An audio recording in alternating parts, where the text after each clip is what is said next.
Now, furious Texas is not right there at the border, but illegal immigration directly impacts a small community. 2 years ago, the bodies of more than 200 undocumented workers were discovered there after these illegal immigrants got lost in the vast stretches of ranch land. They are told by smugglers San Antonio and Houston are just a 2-hour walk away. But the number of dead is getting smaller, thanks in part to an increase in county law enforcement.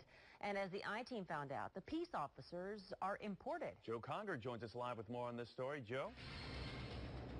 That's right. And, Brooks County to San Antonio, it's not 2 hours. Try 2.5 hours in a car. That's the distance there.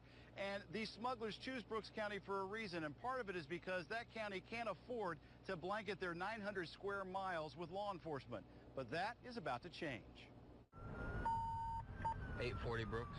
A pickup truck driver ignores the lights and sirens and accelerates to nearly 100 miles an hour, turning a simple traffic stop into something else. While en route, dispatch should let me know they got a call that a vehicle matching description dropped off a load of undocumenteds right in that area that we were at.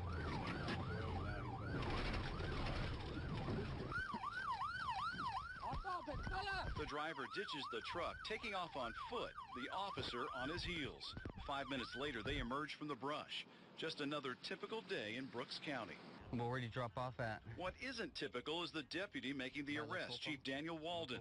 Walden is a school district police officer in Donna, Texas, nearly 80 miles away. And he's come here to make a difference. It's something I took a personal interest in. We're law enforcement. We're not immigration. But we're human beings, and we care about somebody's life. Brooks is one of the poorest counties in the nation, able to afford only one deputy on duty. It's also home to one of the last border checkpoints into the interior of the United States. That has human smugglers dropping off migrants who are often left to wander and die within the thousands of acres of ranch land.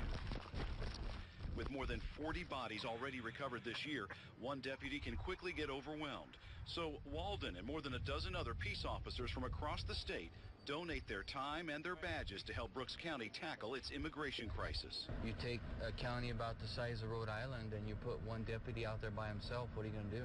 But you notice in here he has the worker's hat and he's got the vest. We are Brotherhood in law enforcement, which means that when an officer needs help, we all go help him. At the traffic stop, it turns out the driver is undocumented. The truck isn't his, and he's vague about his travel plans. He'll be charged with felony evasion. Deputies say these coyotes oftentimes disguise themselves as construction workers, and they use things like this tarp to cover the people that they're smuggling. Yeah, we're all going to checkpoint. Walden calls his group the Border Brotherhood, and in less than 3 months, Brooks County 911 response times have improved, and so have the survival rates for the migrants. County officials admit to being skeptical at first of the volunteers who've padded their ranks, but they've come to accept them and their help. They're coming at their own dime, nothing in return, and those are hard to come by. People just don't do things like that anymore. Have you searched this thing yet? Austin Malone is from San Antonio, Texas. Back in San Antonio, I go to school, and I have a part-time job just doing overnight security. And in his free time, he's a volunteer deputy. I don't want people to get lost and die. Roel Reyes is from Far, Texas. Today's my first day. I just got sworn in. Both men say the crime-fighting experiences will be invaluable for their future careers, and both say there's no value you can place on rescuing people in trouble. Of course, you need to help out people, protect lives, save people. That's what also brought me here, too. The rookies soon get a chance when another group of individuals suddenly bail out of the back of a pickup into a grassy field. The deputies give chase. Better to capture the men alive now, says Chief Walden, than wait a few days in the hot Texas sun to gather them later.